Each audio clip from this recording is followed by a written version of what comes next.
Hello everyone, स्वागत है आपका अपने यूट्यूब चैनल में। हमने सी टाइप टेस्ट सीरीज शुरू कर रखी है जिसमें से 30 क्वेश्चन के हम 7 टेस्ट ऑलरेडी कर चुके हैं।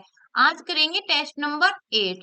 और इस चैनल पर आपको साइंस के पीवाईक्यू भी करवाए जा रहे हैं। अगर आप वो देखना चाहते हैं तो प्लेलिस्ट में जाके आप देख सकते हैं। चैनल पर पहली बार आए तो चैनल को सब्सक्राइब कीजिए, वीडियो को लाइक कीजिए और ज्यादा से ज्यादा शेयर कीजिए। स्टार्ट करते हैं आज का वीडियो क्वेश्चन नंबर फर्स्ट से। और जो ये टेस्ट सीरीज है वो हमारी सीडीपी की है। ठीक है, तो पहला क्वेश्चन क्या दिया हुआ है इसमें। उपयुक्त विकल्प चुनकर निम्नलिखित अपने चिंतन में अवधारणात्मक परिवर्तन लाने हेतु शिक्षार्थियों को सक्षम बनाने के लिए शिक्षिका क्या करेगी। यानी किस प्रकार का अवधारणात्मक परिवर्तन लाना है, यानी धारणा से संबंधित कि बच्चे के मन में क्या चल रहा है और टीचर उसको क्या समझाना चाहता है, वो परिवर्तन लाने के लिए एक टीचर को क्या करना चाहिए। दिए गए विकल्प में से देख के हमको उनका चयन करना है। पहला विकल्प क्या दिया है, उन बच्चों को पुरस्कार देना चाहिए जिन्होंने अपने चिंतन में परिवर्तन किया है। यानी कुछ बच्चे ऐसे होते हैं जो जैसे टीचर समझाता है वैसे उनको जल्दी, यानी उनकी जो गति होती है विकास की वो तेज होती है, वो जल्दी चीज सीख जाते हैं। पर कुछ बच्चों की जो गति है विकास का जो वो कम रहता है, तो वो थोड़ा टाइम लगाते हैं सीखने में, पर सीख वो भी जाते हैं अगर उनको अच्छे से करवाया जाए तो। ठीक है, तो उन बच्चों को पुरस्कार दिया जाए जिन्होंने टीचर ने जैसा बताया वैसा कर लिया, अपने चिंतन में परिवर्तन कर लिया।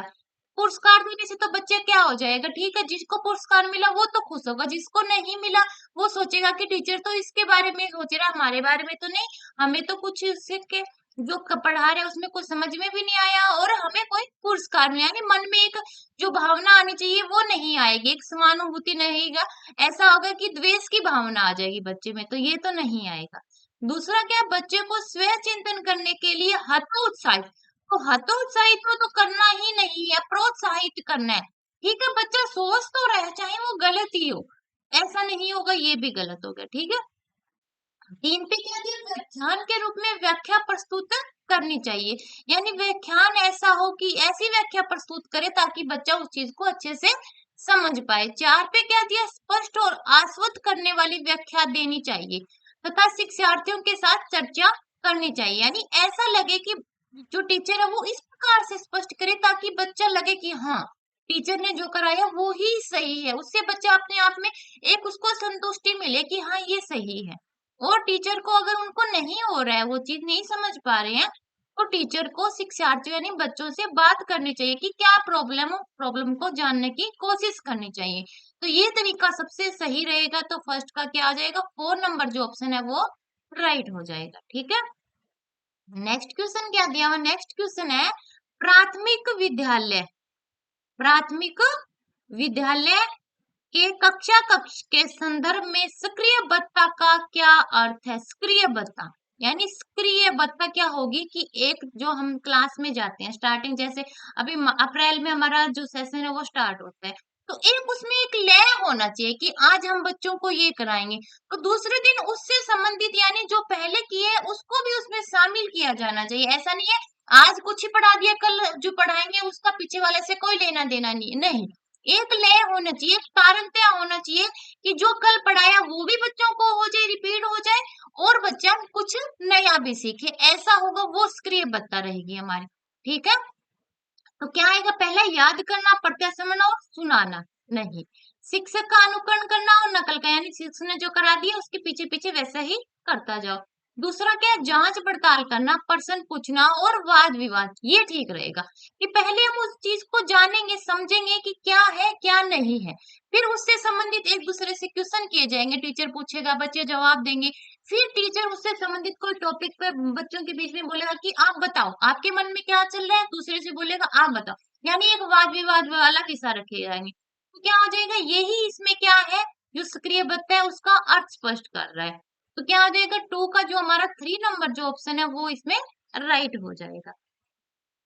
नेक्स्ट क्वेश्चन क्या दिया हुआ है, नेक्स्ट क्वेश्चन है बच्चे कब सर्वाधिक सृजनशील होते हैं, जब वे किसी गतिविधि में भाग लेते हैं।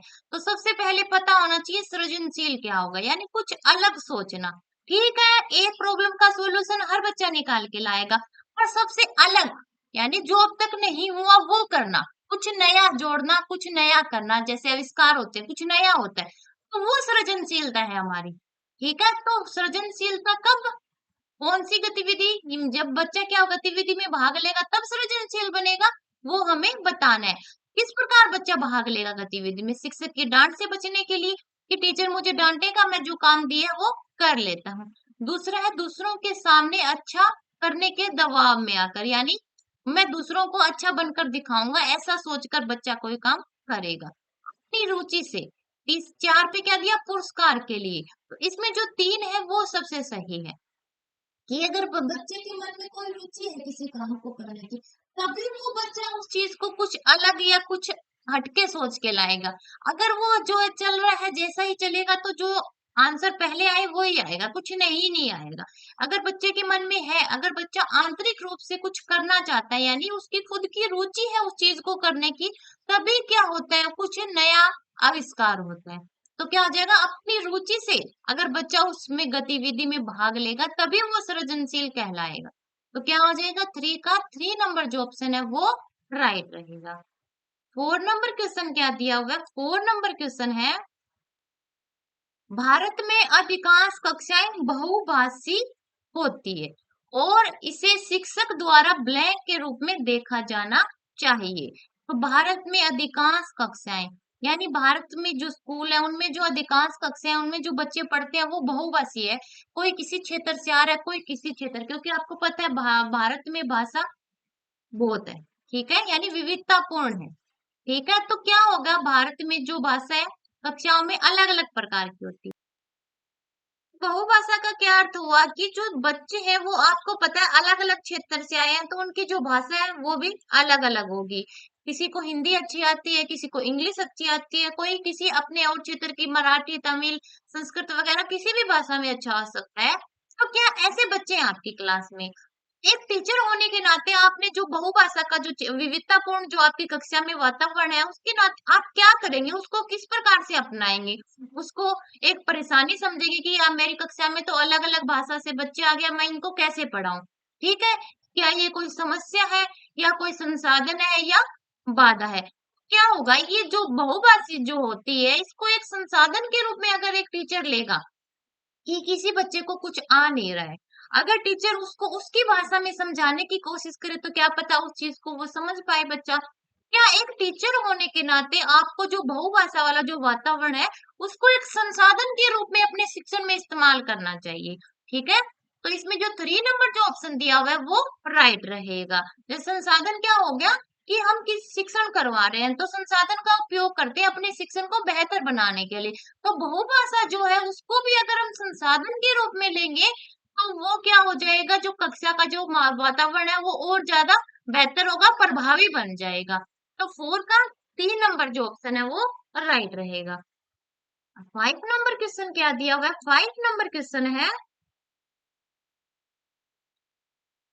शिक्षार्थियों द्वारा की गई गलतियां और त्रुटियां, कि बच्चे जो गलतियां कर रहे हैं, जो त्रुटि कर रहे हैं, उसका जो कारण है कि क्या है, वो किस प्रकार से उसको लेना चाहिए हमें, उसके बारे में बताना है। तो थॉर्नडाइक ने जो प्रयोग किया था बिल्ली पे, उसने क्या कहा कि बिल्ली बार बार गलती कर रही है और लास्ट में वो लक्ष्य प्राप्त कर लेती है, दूसरी बार फिर कोशिश करती है क्योंकि भूल जाती है जो पहले किया था उसने, फिर प्रयास करती है, फिर वो अपने लक्ष्य को तक प्राप्त करती है। यानी बार बार जो गलतियां कर रही है लास्ट में क्या होगा, वो सीधी ही पहुंच जाएगी, यानी गलतियों को दोहराएगी नहीं वो जब तक उसको क्या लक्ष्य प्राप्त नहीं होगा। तो क्या उसने अपनी गलतियों से क्या सीखा, यानी जो गलतियां है वो भी अधिगम का हिस्सा होती है। ठीक है, तो बच्चे को कमजोर अथवा उत्कृष्ट चिन्हित करने के अच्छे अवसर होते हैं, यानी गलतियां करें तो हम बच्चे को क्या बोलते हैं कि ये कमजोर बच्चा है, ये उत्कृष्ट बच्चा है, इसलिए इस गलतियां हो रही है।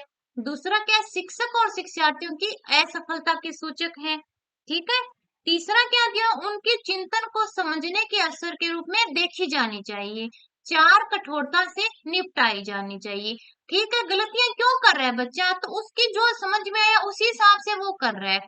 हो सकता है उसने जो समझा वो सही ना हो, तो तभी तो गलतियां हुई, सही होता तो गलती होती नहीं।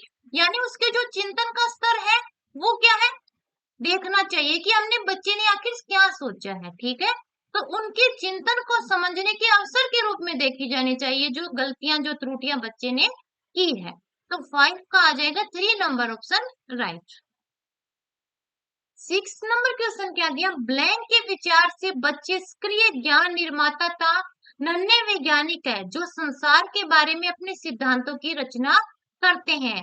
तो ये कौन से वैज्ञानिक मनोवैज्ञानिक ने कहा था, वो हमें बताना है कि बच्चे सक्रिय ज्ञान निर्माता है, नन्हे वैज्ञानिक है, यानी बच्चा जब आता है कुछ ना कुछ सोच के आता है, यानी वो जैसे ही कुछ ठीक है, समाज के संपर्क में आएगा तो कुछ ना कुछ करेगा, यानी कुछ ज्ञान का निर्माण वो करता है और अपने आप करता है। तो ये बात किसने कही थी, ये बात कही थी प्याजे ने। किसने कही थी, प्याजे ने। तो इसमें आ जाएगा जो हमारा 4 नंबर का जो ऑप्शन है प्याजे वाला, वो इसमें राइट रह जाएगा 6 नंबर क्वेश्चन का। 7 नंबर क्वेश्चन क्या दिया हुआ है, 7 नंबर क्वेश्चन है, बाल केंद्रित शिक्षा शास्त्र का अर्थ है। बाल केंद्रित यानी बच्चे को सेंटर में रखना है हमें और फिर क्या करवाना है, शिक्षण करवाना है। यानी अधिगम कैसा होना चाहिए, अधिगम इस प्रकार होना चाहिए कि जहां सब कुछ बच्चे के अकॉर्डिंग हो। कैसा पाठ्यक्रम होना चाहिए, किस लेवल पे कौन सा पाठ्यक्रम हमें करवाना चाहिए, कौन सी शिक्षण विधियों का प्रयोग करना चाहिए, और कक्षा का जो वातावरण है वो कैसा होना चाहिए, बैठने की सुविधा कैसी होना चाहिए, बच्चा जब स्कूल में है तब कैसे हो, स्कूल से जाए तब कैसा हो, यानी सब कुछ जो करना है हमें वो बच्चे को ध्यान में रख, बच्चे को सेंटर में रख के सोचना है। वो है हमारी बाल केंद्रित शिक्षा, जिसमें बच्चा है वो सक्रिय क्या करे, अधिगम सीखे, यानी सक्रिय रूप से रहकर बच्चे को क्रियाशील करना है हमें। ठीक है, तो पहला दिया बच्चे को नैतिक शिक्षा देना, बाल केंद्रित शिक्षा है। ठीक है, दूसरा है बच्चे को शिक्षक का अनुगमन और अनुकरण करने के लिए कहना। तीसरा है बच्चे की अभिव्यक्ति और उनकी सक्रिय भागीदारी को महत्व देना। चार है बच्चे को पूर्ण रूप से स्वतंत्रता देना। तो क्या आ जाएगा, 7 में आएगा हमारा जो बच्चे की अभिव्यक्ति के अवसर मिलेंगे, यानी इसमें बच्चा अभिव्यक्त कब कर पाएगा, जब उसको लगेगा कि हाँ मेरा हक है, मुझे बोलना चाहिए, मेरे मन में क्या विचार है वो व्यक्त करने का उसको स्वतंत्रता हो। तो अभिव्यक्ति और उनकी सक्रिय भागीदारी को महत्व देना, वो क्या है, हमारी बाल केंद्रित शिक्षा। ठीक है, तो 7 का आ जाएगा 3 number option right. Next question क्या दिया हुआ है, 8 नंबर क्वेश्चन, जटिल परिस्थिति को संसाधित करने में शिक्षक बच्चों की सहायता कर सकता है। यानी कोई कठिन समस्या आ गई है, ठीक है, कोई ऐसी परिस्थिति है कि बच्चे नहीं कर पा रहे हैं, तो क्या करना चाहिए एक शिक्षक को, वो हमें बताना है। प्रतियोगिता को बढ़ावा देकर सबसे पहले कार्य पूरा करने वाले बच्चे को पुरस्कार देना चाहिए। दूसरा है कोई भी सहायता ना देकर जिससे बच्चे अपने आप निर्वाह करना सीखे। तीसरा है उस पर एक भाषण देकर। चार है कार्य को छोटे हिस्सों में बांटने के बाद निर्देश लिखकर। तो कौन सा लग रहा है आपको इसमें सही होना चाहिए, इसमें रहेगा जो 4 नंबर ऑप्शन है कि जटिल परिस्थिति है, यानी समस्या है वो गंभीर है, क्या जो हमने प्रोजेक्ट जो कार्य है जो प्रॉब्लम दी है बच्चों को वो थोड़ी मुश्किल है, तो उसको अगर हम हिस्सों में बांट देंगे, टुकड़े कर देंगे उस चीज को, तो छोटे पार्ट हो जाएंगे, तो छोटा पार्ट समझने में और करने में आसान रहेगा। यानी उस चीज को विश्लेषित कर दीजिए, फिर बच्चों को निर्देश दो कि अब आप ऐसा करो, इसके बाद आप ये करो, फिर इन सबको जोड़ के लास्ट में एक निष्कर्ष पर पहुंचो, तो वो चीज सही रहेगी। तो जो जटिल थी उसको क्या कर दिया, टुकड़ों में बांट दिया, यानी विश्लेषण कर दिया उसको, फिर क्या करेंगे, उस विश्लेषित चीज का अध्ययन करेंगे, यानी खोजबीन करेंगे, अन्वेषण करेंगे, अवलोकन करेंगे, फिर उसका फाइनल एक रिजल्ट तैयार किया जाएगा, यानी फिर उसका संश्लेषण किया जाएगा, यानी कार्य को छोटे हिस्सों में बांटने के बाद निर्देश लिखकर। तो एक शिक्षक होने के नाते आपको ऐसा करना चाहिए। तो 8 का 4 नंबर जो ऑप्शन है वो राइट रहेगा। नेक्स्ट क्वेश्चन क्या दिया हुआ है, 9 नंबर क्वेश्चन, शिक्षार्थियों से यह अपेक्षा करना कि वे ज्ञान को उसी रूप में पुनः प्रस्तुत कर देंगे जिस रूप में उन्होंने उसे ग्रहण किया है। क्या ये बात सही है कि जैसा टीचर ने बताया है वैसे का वैसा ही आप रिपीट कर दो? ठीक है, तो ये क्या सही है? नहीं। अच्छा है क्योंकि ये शिक्षक के लिए आकलन में सरल होगा। यह एक प्रभावी आकलन युक्ति है। दूसरा समस्यात्मक है क्योंकि व्यक्ति अनुभव की व्याख्या करते हैं और ज्ञान को ज्यों का त्यों पुनः उत्पादित नहीं करते। चार है अच्छा है क्योंकि जो भी हमारे मन में है हम उसे रिकॉर्ड करने लगते हैं। तो क्या आएगा 9 का? 9 का आएगा समस्यात्मक, है कि अगर हम ऐसा सोच रहे हैं कि जैसा मैंने करवाया है बच्चों को, बच्चा जो का त्यों वैसा प्रस्तुत कर देगा, यानी उसने जैसा सीखा, रटने वाली बात हो जाएगी। उसमें बच्चे ने तो खुद जोड़ा ही नहीं, कुछ सीखा ही नहीं, जो टीचर ने बताया सिर्फ वो ग्रहण किया और उसको वैसे का वैसा रख दिया सामने। नहीं, हमें ऐसा करना है, ठीक है हमने समझाया, बच्चे ने समझा, और उसके खुद के भी विचार जो उसके मन में चल रहा है उसको भी उसमें शामिल करना चाहिए। तो ये इसमें राइट रहेगा कि समस्यात्मक है अगर एक टीचर ऐसा सोच रहा है तो, क्योंकि व्यक्ति अनुभव की व्याख्या करता है, यानी उसका खुद का तो उसमें कोई अनुभव शामिल ही नहीं है, जो टीचर ने बताया उसको वैसा ही उसने रख दिया, और ज्ञान को जो का त्यों पुनः उत्पादित नहीं करते हैं। ठीक है, तो ये इसमें राइट रहेगा 9 नंबर का, 3 नंबर ऑप्शन सही हो जाएगा। 10 नंबर क्वेश्चन क्या दिया हुआ है? 10 नंबर क्वेश्चन है, जब शिक्षार्थियों को समूह में किसी समस्या पर चर्चा का अवसर दिया जाता है, तब उनके सीखने का चक्कर बेहतर होता है, स्थिर रहता है, या अवनत होता है, या समान रहता है। तो क्या होगा जब शिक्षार्थियों को ग्रुप में क्या किसी समस्या पर चर्चा करने का, यानी कोई समस्या टीचर ने बच्चों को दी और ग्रुप बना दिया उनके, यानी जैसे एक ग्रुप में 5 बच्चे शामिल है, तो सब बच्चे अपने विचार रखेंगे कि उनके मन में क्या चल रहा है, कि उसको हम ऐसे कर सकते हैं, पहले हमें ये करना चाहिए। ठीक है, कि पहले समस्या को पहचान करनी चाहिए, फिर उस समस्या के कारण जानने चाहिए, फिर उस समस्या को सोल्व करें और लास्ट में निष्कर्ष पे, यानी हर बच्चा अपने अपने विचार रखेगा। तो हो सब बच्चों को एक दूसरे से कुछ ना कुछ सीखने को मिलेगा कि उसके मन में क्या चल रहा है, दूसरे के मन में क्या चल रहा है। ठीक है, तो क्या होगा इससे, जो शिक्षण होगा वो क्या होगा? बेहतर होगा हमारा, क्या होगा? बेहतर होगा। तो 10 का क्या आ जाएगा? फर्स्ट नंबर जो ऑप्शन है वो राइट रहेगा। नेक्स्ट क्वेश्चन क्या दिया है? 11 नंबर, विकास की गति एक व्यक्ति से दूसरे में भिन्न होती है, किंतु यह एक ब्लैंक नमूने का अनुगमन करती है। यानी विकास की जो गति है आपको पता है सब व्यक्तियों में समान नहीं होती, किसी का विकास है जल्दी हो जाता है, किसी का जो होता है थोड़े टाइम लेता है, यानी जो गति है वो अलग अलग रहती है। परंतु इनका जो विकास है वो एक बात का अनुगमन करता है, यानी सब में एक जैसा रहता है। पहला है एड़ी से चोटी, दूसरा है अव्यवस्थित, तीसरा है अप्रत्याशित, क्रमबद्ध और व्यवस्थित। हाँ, ये बात इसमें राइट रहेगी 11 में। जो 4 है कि क्रमबद्ध रहते हैं, गति ठीक है उनकी अलग है, पर क्रमबद्ध है, जैसे सिर का पहले होगा पैर का बाद में होगा, केंद्र से बाहर की तरफ होगा, पहले भाषा का विकास होगा। ठीक है, इस प्रकार से जो एक क्रमबद्धता तो है और व्यवस्थित भी है, यानी शारीरिक मानसिक सामाजिक इनको हमने व्यवस्थित कर रखा है। ठीक है, तो क्या हो जाएगा, जो 4 नंबर जो ऑप्शन है कि क्रमबद्ध और व्यवस्थित है, इसी प्रकार से चलेगा विकास है, और गति अलग अलग हो सकती है सबकी। 11 में 4 नंबर जो ऑप्शन है वो राइट रहेगा। 12 नंबर क्वेश्चन क्या दिया हुआ है? 12 नंबर क्वेश्चन है, विकास के लिए निम्नलिखित में से कौन सा एक उचित है विकास? ठीक है, तो पहला दिया विकास जन्म के साथ प्रारंभ होता है और समाप्त होता है। ठीक है, तो जन्म पूर्ण, जन्म से पहले ही हमारा विकास शुरू होता है, यानी जब युग्मनज भ्रूण बना, गर्भ बना, तभी से विकास स्टार्ट हो गया।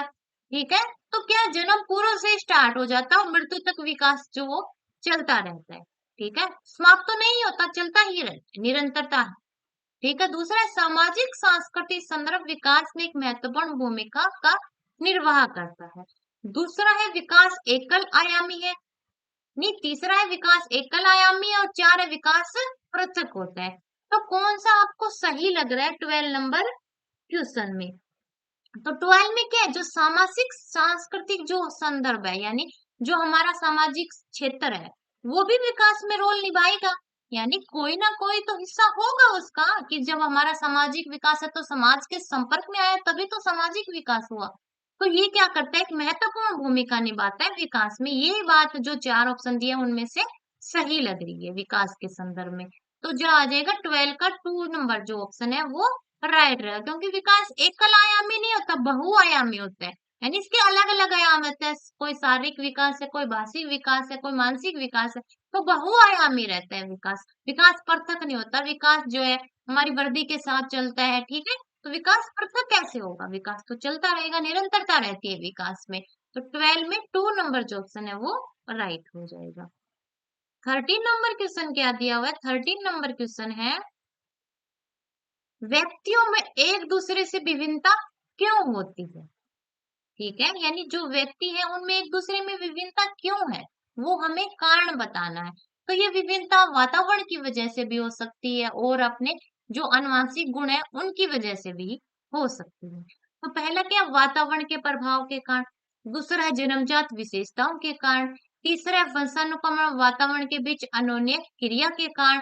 चार है प्रत्येक व्यक्ति को उसके माता पिता से जीनों का भिन्न समुच्चय प्राप्त होने के कारण। तो कौन सा ऑप्शन आपको लग रहा है जो इसमें सही रहेगा? ठीक है, तो इसमें रहेगा जो वंशानुक्रम, यानी जो अनुवांशिक जो गुण है उससे भी हमें विभिन्नता आती है, और जिस वातावरण में हम रह रहे हैं उसके कारण भी हमारे अंदर विभिन्नता आती है। ठीक है, तो अगर एक ही माँ बाप के बच्चे हैं, ठीक है, अगर उनको वातावरण एक जैसा मिलेगा तब तो हो सकता है उनमें कोई समानता हो। अगर वातावरण अलग मिल जाएगा, गुण तो जो जीन थे वो तो मिले हैं उनको, दोनों को मिले हैं, पर वातावरण अलग मिल गया तो उससे उनमें क्या हो जाएगी, विभिन्नता आ जाएगी। ठीक है, तो विभिन्नता में वंशानुक्रम और वातावरण दोनों ही क्या करते हैं, निर्भर हो, जो विभिन्नता है वो दोनों पर निर्भर करेगी, वंशानुक्रम पर भी और वातावरण पर। यानी वंशानुक्रम और वातावरण की जो क्रिया हो रही है दोनों की मिल बांट के, उससे विभिन्नता आती है व्यक्ति के अंदर। तो क्या आ जाएगा, 13 का 3 नंबर जो ऑप्शन है वो राइट हो जाएगा। 14 नंबर क्वेश्चन क्या दिया हुआ है? 14 नंबर क्वेश्चन है, बच्चे के समाजीकरण में परिवार ब्लैंक भूमिका निभाता है, कम महत्वपूर्ण, रोमांचकारी, दूसरी, तीसरी है मुख्य, चार है गौण। तो क्या निभाता है जो समाजीकरण, सबसे पहले बच्चे का समाजीकरण परिवार में, यानी सबसे पहला बच्चा कहाँ आता है, परिवार में ही तो आता है, अपने मम्मी पापा के, भाई बहन के, दादा दादी के, उन्हीं के संपर्क में आएगी, वो उसको बाहर लेके जाएंगे या विद्यालय जाएगा बच्चा। तो सबसे पहले कहाँ से स्टार्ट हुआ बच्चे का समाजीकरण, परिवार से ही हुआ। जो बच्चे के मम्मी पापा करेंगे, भाई बहन करेगा, बच्चा वैसा ही करेगा, क्योंकि उसने वो ही देखा है तो वैसा ही करेगा। तो समाजीकरण वहीं से उसका प्रारंभ हो गया। समाजीकरण क्या है, जो समाज है, जिस समाज में हम रह रहे हैं उसके जो नियम है, जो रूल है, उसके जो मापदंड है, उसको अपनाना समाजीकरण है। ठीक है, तो कहाँ से स्टार्ट होता है, परिवार से स्टार्ट होता है बच्चे का। और परिवार से, यानी सबसे पहली इकाई अगर परिवार होगी तो क्या हो जाएगा, ये महत्वपूर्ण होगा, यानी मुख्य भूमिका निभाएगा। तो अगर इसकी शुरुआत ही, यानी जो बोलते हैं नींव ही गलत हो गई, तो कहाँ से समाजीकरण होगा, नहीं होगा। यानी तो मुख्य भूमिका निभाएगा परिवार, क्या निभाएगा, मुख्य भूमिका निभाएगा समाजीकरण में परिवार। तो क्या आ जाएगा, 14 का जो 3 नंबर जो ऑप्शन है वो राइट हो जाएगा। 15 नंबर क्वेश्चन क्या दिया, निम्नलिखित में से कौन सा एक सही मिलान वाला जोड़ा है?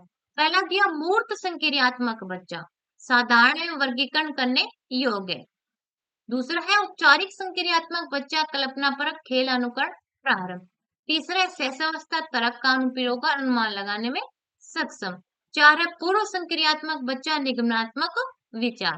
तो ये सब जो आपको ये अवस्थाएं लग रही है किसके द्वारा दी गई है, ये दी है जीन प्याजे के द्वारा। कौन से सिद्धांत में, संज्ञानात्मक विकास का सिद्धांत। यानी जो चार अवस्थाएं हैं वो कौन सी दी है, पहली संवेदी परक अवस्था, यानी इंद्रियों द्वारा, इंद्रिय कामक अवस्था।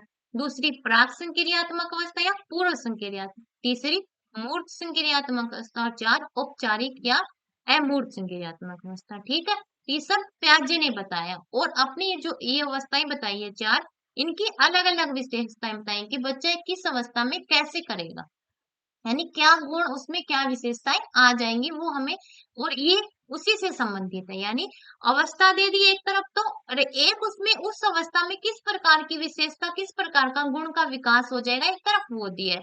तो सही जोड़े का मिलान करना है हमें। पहली है मूर्त संक्रियात्मक अवस्था। तो मूर्त संक्रियात्मक अवस्था बच्चा कब कब आता है, मूर्त संक्रियात्मक अवस्था में, मूर्त संक्रियात्मक अवस्था आएगा बच्चा जब 6 से लगभग 11 वर्ष के आसपास में। ठीक है, संवेदी होती है 0 से 2 वाली, यानी जब बच्चा इंद्रियों का सबसे ज्यादा प्रयोग करता है। फिर 2 से 6 रहता है बच्चा पूर्व संक्रियात्मक या प्राक संक्रियात्मक। ठीक है, इसमें क्या होता है, इस अवस्था के लास्ट तक, और इसमें भाषा का विकास आता है सबसे ज्यादा इम्पोर्टेंट, जीववाद का गुण आ जाता है। और जो ये वाली अवस्था, इसमें बच्चा तर्क तो करने लग जाएगा, पर क्या होगा, सिर्फ मूर्त चिंतन करेगा, क्या करेगा, मूर्त चिंतन। और इसके बाद में जो अवस्था आती है उसमें बच्चा अमूर्तता का पालन, यानी अमूर्त चिंतन करेगा, निगमनात्मक तर्क करने लग जाएगा। वो सब सब गुण आ जाएंगे इसमें लगभग बच्चे में 11 के बाद। यानी औपचारिक अवस्था में। ठीक है, तो इसमें दिया मूर्त संक्रियात्मक में बच्चा साधारण है वर्गीकरण करने लग जाता है। मूर्त संक्रियात्मक में क्या बच्चा क्या करने लग जाता है? साधारण और वर्गीकरण कर लें। चार दूसरे पे क्या दिया? औपचारिक संक्रियात्मक बच्चा कल्पना परक खेल अनुकरण प्रारंभ करता है। तो ये तो खेल में क्या बच्चा लास्ट में जाके करेगा, नहीं स्टार्टिंग वाली जो है इंद्रिय परक उसमें आएगा ये वाला, तो ये तो नहीं क्या आएगा। सहसावस्था तर्क का अनुप्रयोग और अनुमान लगाने में सक्षम, तो ये भी नहीं आएगा। यानी सहसावस्था में ही बच्चा क्या तर्क तार्किक चिंतन प्रारंभ करेगा, तो ये यानी दो और जो चार दिया हुआ है वो तो नहीं आएगा। अब बची है हमारी एक और चार नंबर पे पूर्व संक्रियात्मक बच्चा निगमनात्मक विचार, तो ये भी नहीं आना चाहिए। ठीक है, तो क्या आएगा? जो पूर्व निगमनात्मक तो बच्चे में लास्ट वाली जो अवस्था है यानी औपचारिक में आएगा, तो ये वाली भी नहीं आएगी।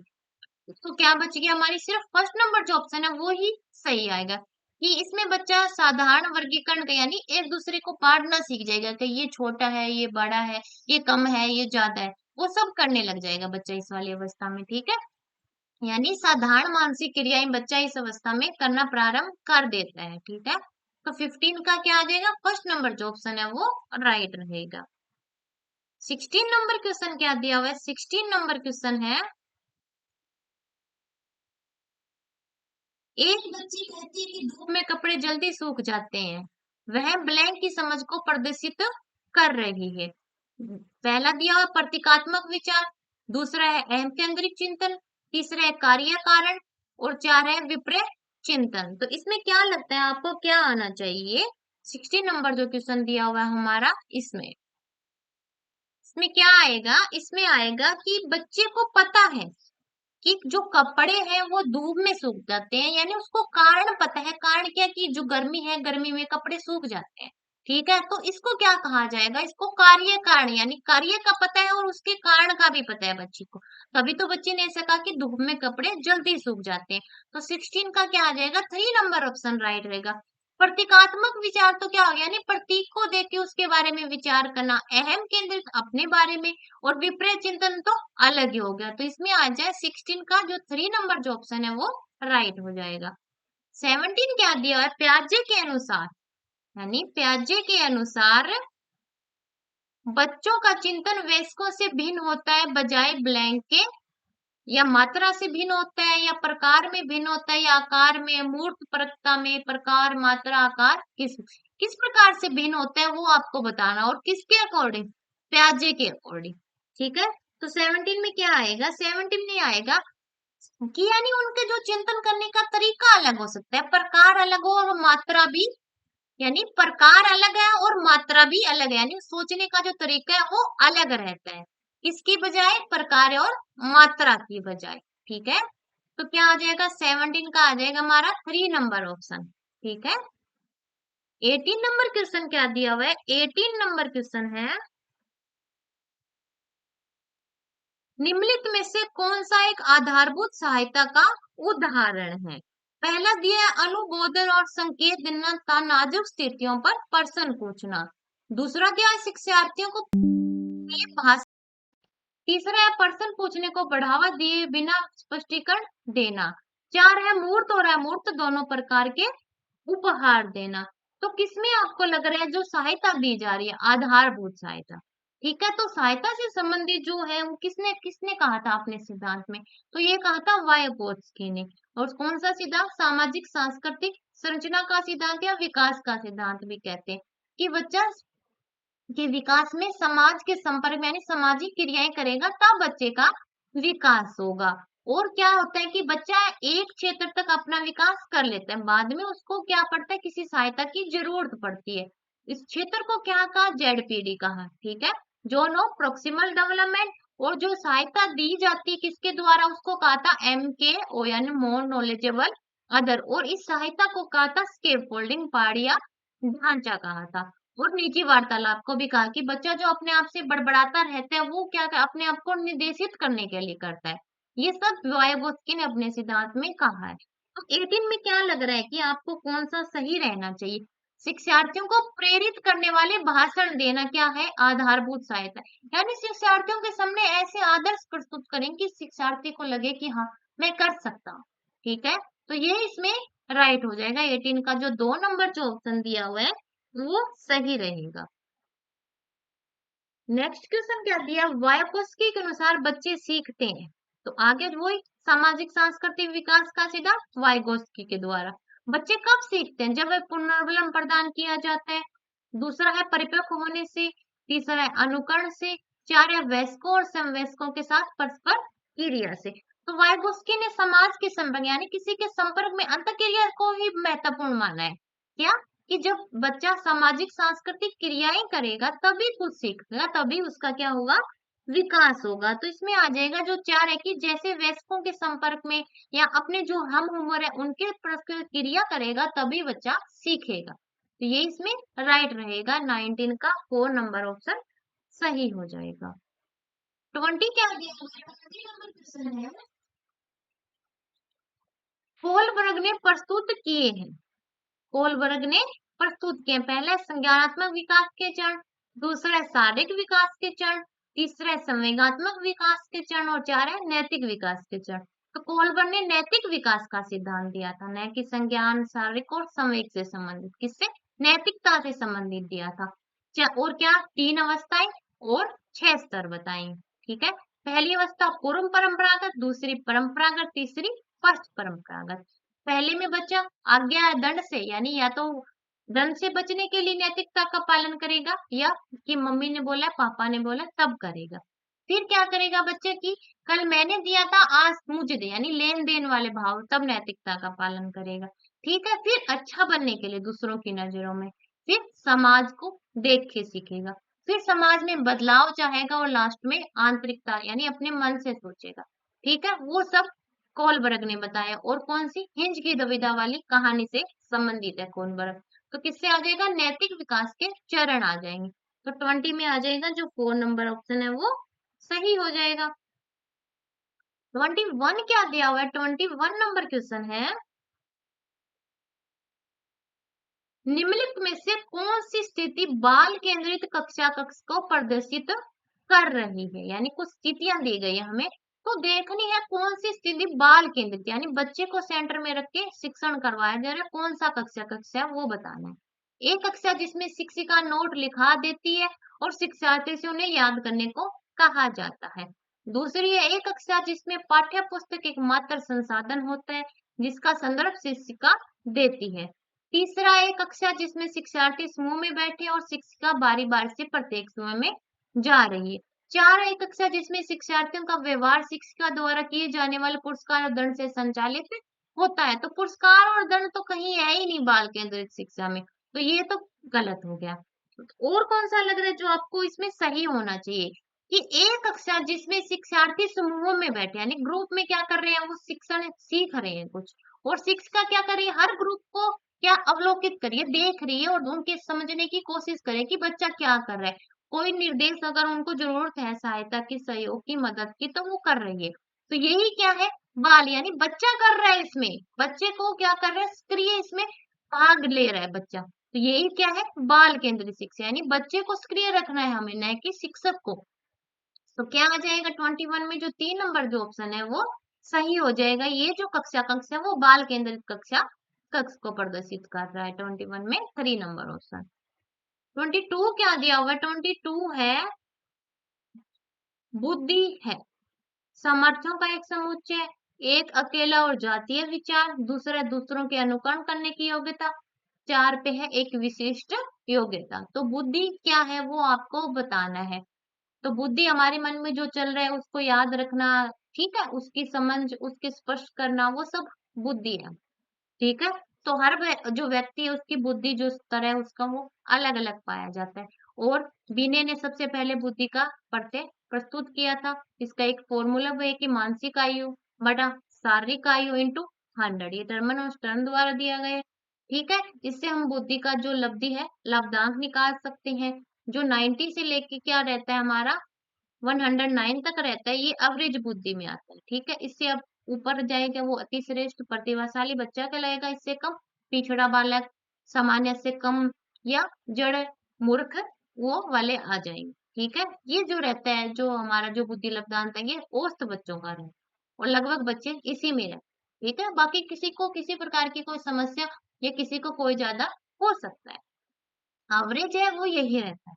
ठीक है, तो वो बुद्धि है हमारी। तो इसमें देखना है बुद्धि क्या है। तो बुद्धि क्या है वो आपको बताना है। तो कौन सा आपको लग रहा है जो सही होने है? सामर्थ्य यानी कितनी क्षमता है, कितना हम कर सकते हैं, वो क्या है? हमारी बुद्धि है। सामर्थ्यों का एक समुच्चय। ठीक है, तो 21 में जो फर्स्ट है वो राइट हो जाएगा। 23 क्या दिया हुआ है? भाषा विकास के लिए प्रारंभिक बचपन। भाषा विकास के लिए प्रारंभिक बच्चन बचपन है जो हमारा कम महत्वपूर्ण काल है। दूसरा है अमहत्वपूर्ण है। तीसरा है अति संवेदनशील है और चार है निरपेक्ष। तो भाषा का विकास कहाँ है? बचपन में ही तो होता है। तो क्या हो जाएगा? अति यानी इसी टाइम अगर बच्चे को हम कुछ सिखाना चाहते हैं, किसी जो भाषा, मातृभाषा तो बच्चा देखो आपको पता है अपने आप सीख जाता है कि उसके पास कैसा बोला जा रहा है वो सीख लेगा। अगर अगर हम भाषा किसी और भी भाषा सिखाना चाहते हैं तो यही जो अवस्था है यही क्या है? इम्पोर्टेंट। इसमें अगर जैसा हम सिखाना चाहेंगे बच्चा सीख जाएगा, चाहे वो ठीक है उसकी मातृभाषा हिंदी हो, अगर हम इस टाइम उसको इंग्लिश भी सिखाना चाहेंगे तो भी बच्चा सीख जाए, क्योंकि ये जो अवस्था है वो अति संवेदनशील अवस्था है बच्चे की। तो क्या आ जाएगा इसमें? 3 नंबर का ऑप्शन जो है वो राइट रहेगा 23 में। 24 क्या दिया हुआ है? 24 नंबर क्वेश्चन है, एक सह शिक्षा कक्षा में लड़कों से शिक्षक यह कहते, ठीक है, लड़के बनो और लड़कियों जैसा व्यवहार मत करो, यह टिप्पणी है। तो लड़के बनो, लड़कियों जैसा व्यवहार कर मत कर, यानी उस टीचर के मन में चल रहा है कि लड़कियां अलग व्यवहार करती है, लड़के अलग करते हैं, यानी जेंडर रूढ़िवादिता को वो बढ़ावा दे रहे हैं। क्या कर रहे हैं? जेंडर रूढ़िवादिता यानी जो लिंग के प्रति जो पक्षपात वाला भाव है उसको बढ़ा रहा है टीचर, ऐसा बोल के उसके मन में ये विचार है। यानी जो उसके जो भाव है, जो व्यवहार है वो इसी बारे में है कि लड़के और लड़कियों में पक्षपात वाला भेदभाव वाला भाव। ठीक है, इस बात से ये स्पष्ट हो रहा है। पहला दिया जातीय भेदभाव का परिचायक है। दूसरा है लड़के लड़कियों के साथ व्यवहार का अच्छा उदाहरण है। तीसरा है लड़के लड़कियों में भेदभाव की रूढ़िबद्ध धारणा प्रकट करता है। चार है लड़कियों और लड़कों की जैन वैज्ञानिक महत्ता को उजागर करता है। तो कौन सा ऑप्शन आपको लग रहा है जो सबसे सही रहेगा इसमें? तो ये क्या कर रहा है? लड़के लड़कियों में भेदभाव की रूढ़िबद्ध धारणा प्रकट कर रहा है। टीचर के मन में अगर ऐसा है तो वो क्या कर रहा है? जो जेंडर रूढ़िवादिता है उसको बढ़ा रहा है, उस जो धारणा है उसको प्रकट कर रहा है। तो क्या आ जाएगा? 24 में 3 नंबर जो ऑप्शन है वो सही रहेगा। 25 क्या दिया हुआ है? 25 है आंकलन। असेसमेंट क्या है वो आपको बताना है। तो असेसमेंट क्यों करते हैं? कि हमने जो करवाया बच्चे ने कितना सीखा, नहीं सीखा तो क्यों नहीं सीखा, क्या उसमें प्रॉब्लम है, क्या जैसे मैंने पढ़ाया वो तरीका गलत था, या मैं ज्यादा पढ़ा रहा हूँ, कम पढ़ाना चाहिए था, यानी उनकी जो क्षमता है वो कम है। उसके लिए हम क्या करते हैं? आंकलन करते हैं। ठीक है, तो पहला क्या दिया? बच्चों को लेबल करने, नाम देने और वर्गीकरण करने की अच्छी रणनीति है। दूसरा है बच्चों में प्रतियोगितात्मक भावना को सक्रिय रूप से बढ़ावा देना है। तीसरा सीखने को सुनिश्चित करने के लिए तनाव और दबाव को उत्पन्न करना है। चार है सीखने में सुधार का एक तरीका है। तो क्या इसमें सही लग रहा है? जो 4 नंबर ऑप्शन है वो ही ठीक है कि सीखने में सुधार का एक तरीका है जो आंकलन है। मूल्यांकन में आएगा नाम देना और ग्रेड देना, तो ये तो मूल्यांकन यानी जो सत्र के अंत में किया जाता है, तो ये मूल्यांकन का एक भाग है, न कि आंकलन का। तो क्या आ जाएगा? 25 में आ जाएगा हमारा जो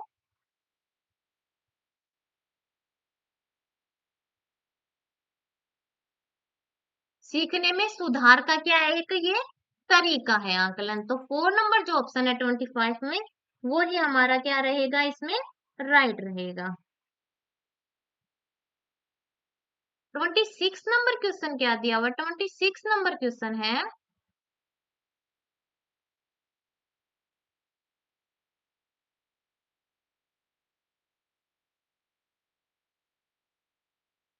26 नंबर क्वेश्चन क्या दिया हुआ है? निम्नलिखित में से कौन सा एक कथन समावेशन का सबसे अच्छा वर्णन करता है? समावेशन यानी कैसा हमें जो माहौल मिल रहा है, यानी कैसे हमें वातावरण मिला है उसमें अपने आप को उसी वातावरण में समावेशित कर लेना समावेशन है। अब पहला ऑप्शन क्या दिया, यह एक विश्वास है कि बच्चों को अपनी योग्यता के अनुसार अलग किया जाना चाहिए। दूसरा, यह एक विश्वास है कि कुछ बच्चे सभी कुछ सीख नहीं सकते।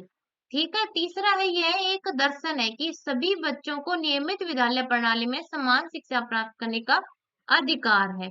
चार है, यह एक दर्शन है कि विशेष बच्चे ईश्वर के विशेष उपहार होते हैं। तो समावेशन इसमें जो 3 नंबर जो ऑप्शन है उसी में हो सकता है। जो नियमित हमारा जो रेगुलर जो स्कूल रहते हैं, इसमें आपको पता है हर प्रकार का बच्चा आएगा, कोई इंटेलिजेंट भी आएगा, कोई एवरेज भी आएगा, कोई एवरेज से कम आएगा। हर बच्चा अगर उस कक्षा में अपने आप को समावेशित कर लेता है, यानी अच्छा रिजल्ट लेके आता है, ठीक है, तो वो उसने अपने आप को उसमें समावेशित कर लिया, तो ये सबसे अच्छा वर्णन कर रहा है। 26 में क्या हो जाएगा, जो 3 नंबर का जो ऑप्शन है वो सही हो जाएगा।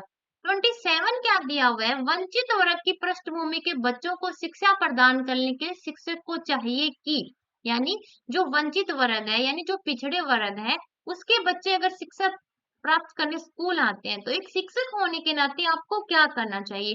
अगर आप एक शिक्षक होने के नाते उनकी जो पृष्ठभूमि है कि वो कहाँ से आ रहे हैं, कैसा है, क्या है, उसको अगर अच्छे से जानेंगे, उसी से संबंधित अगर उनके सामने आदर्श प्रस्तुत करेंगे कि आप कर सकते हो, आप बेहतर कर सकते हो, देखिए इन्होंने किया था, उसने किया था, ऐसा अगर हम करेंगे तो वो बच्चा बेहतर करेगा उस चीज को, ठीक है? उसको नहीं लगेगा कि मैं कहाँ से आया हूँ और मैं कहाँ आ गया। ठीक है। तो पहला क्या दिया उन्हें, बहुत सा लिखित कार्य देकर। दूसरा, उनके बारे में अधिक जानकारी जुटाने का प्रयास करें और उन्हें कक्षा में होने वाली चर्चा में शामिल करें। तीसरा है, उन्हें कक्षा में अलग बिठाएं। चार है, उन पर ध्यान न दें क्योंकि वे दूसरे शिक्षार्थियों के साथ अंतरक्रिया नहीं कर सकते। तो कौन सा ऑप्शन आपको जो लग रहा है इसमें सही रहेगा, इसमें जो दो है वही एक सही है कि उनके बारे में अधिक जानने की कोशिश करें और क्या करें कि कक्षा में उनको शामिल करें। ऐसा नहीं है कि उनको अलग ही बैठा दें, उनको कहीं किस प्रकार के कार्य में कोई जो हो रहा है उसमें शामिल ही ना करें।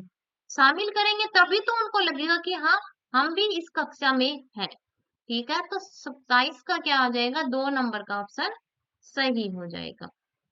28 क्या दिया हुआ, 28 नंबर क्वेश्चन है हमारा, निम्नलिखित में से कौन सा व्यवहार बच्चे की अधिगम निर्योग्यता की पहचान है, यानी अधिगम लर्निंग में किस बच्चे को दिक्कत है। नीचे दिए गए जो ऑप्शन है उनको देख के बताना है कौन सा ऑप्शन ऐसा है जिसमें ऐसा लग रहा है कि बच्चे में कोई ना कोई प्रॉब्लम है, निर्योग्यता है। पहला है मनोभाव का जल्दी जल्दी बदलना, मूड स्विंग्स। दूसरा है अपमानजनक व्यवहार। तीसरा है शब्दों को सही तरह से न समझ पाना था, शब्दों को सही तरह से न लिख पाना। तो मनोभाव का जल्दी बदलना, अपमानजनक व्यवहार, ये तो समस्यात्मक वाला क्या है, ये अधिगम निर्योग्यता नहीं है ये। तो जो 3 है वो इसमें सही है कि सबको सही तरह से न समझ पाना, यानी बी को डी, डी को वो जो बच्चा करता है वो उसमें अधिगम निर्योग्यता होती है। तो 28 में जो हमारा 3 नंबर का जो ऑप्शन है वो सही हो जाएगा। 29 क्या दिया हुआ, 29 नंबर क्वेश्चन है, एक बच्चा जो आंशिक रूप से देख सकता है, यानी उसको क्या है, देखने में दृष्टि बाधित बच्चा लगा लेती, ठीक है, एक बच्चा ऐसा है तो क्या करना चाहिए उस बच्चे के साथ हमें। पहला, बिना किसी विशेष प्रावधान के उसे नियमित विद्यालय में डालना चाहिए। नहीं, उसके लिए कुछ अलग व्यवस्था तो करनी चाहिए ना हमें। ठीक है, वो नियमित विद्यालय में आए, अच्छी बात है, पर उसके लिए देख नहीं सकता। अगर टीचर बोर्ड ब्लैक बोर्ड पे कुछ करवाएगा तो बच्चा तो नहीं देख सकता। तो उसके लिए अगर हम कोई सुनने की व्यवस्था कर देंगे, ठीक है, तो वो सही बच्चा सुन लेगा, सुन के समझने की कोशिश करेगा। तो विशेष प्रावधानों की तो जरूरत है, तो ये तो नहीं। दूसरा क्या, उसे शिक्षा नहीं देनी चाहिए, तो शिक्षा पाना सबका अधिकार है, तो ये भी नहीं। तीसरा, उसे अलग संस्थान में डालना चाहिए, अलग करने से तो बच्चे में और ज्यादा हीन भावना आएगी, ये भी नहीं। चार है, विशेष प्रावधान करते हुए उसे नियमित विद्यालय में रखना चाहिए। हाँ, ये इसमें राय, यानी उसके लिए कुछ अलग भी करना पड़ेगा हमें। 29 में क्या आ जाएगा, 4 नंबर जो ऑप्शन सही हो जाएगा। 30 क्या दिया हुआ, सीखना है, यानी लर्निंग क्या है। पहला है, सीखने वालों के संवेगों से प्रभावित नहीं होती, यानी सीखना है वो जो किसी के संवेग से प्रभावित नहीं होगा। तो सीखने में संवेग तो शामिल है, यानी हमारे संवेग पे तो निर्भर करेगा। अगर हमारे अंदर लग रहा है कि हम कर सकते हैं, रुचि है, तो सीखना बेहतर होता है हमारा, तो संवेगों पे तो निर्भर करता है। दूसरा है, संवेगों से क्षीण संबंध रखता है। तीसरा है, सीखने वालों के संवेगों से स्वतंत्र है। चार, सीखने वालों के संवेग से प्रभावित होता है। तो ये बात सही है, यानी संवेग जो हमारे जो इमोशन है उससे क्या होगा, निर्भर करेगा, प्रभावित होगा जो हमारा सीखना है, यानी लर्निंग जो है वो उससे प्रभावित होगी, किससे, संवेग से। तो क्या आ जाएगा, 30 का जो आएगा हमारा 4 नंबर जो ऑप्शन है वो सही रहेगा। ठीक है, तो क्या हो गए हमारे 30 क्वेश्चन आंसर डिस्कस हो गए सीडीपी के। और कितनी क्लासेस कर ली हमने, 8 क्लासेस डिस्कस कर ली है, किसकी, सीडीपी के। अगर वीडियो पसंद आए तो वीडियो लाइक कीजिए, चैनल को सब्सक्राइब कीजिए और ज्यादा से ज्यादा शेयर कीजिए। मिलते हैं नेक्स्ट वीडियो में। धन्यवाद।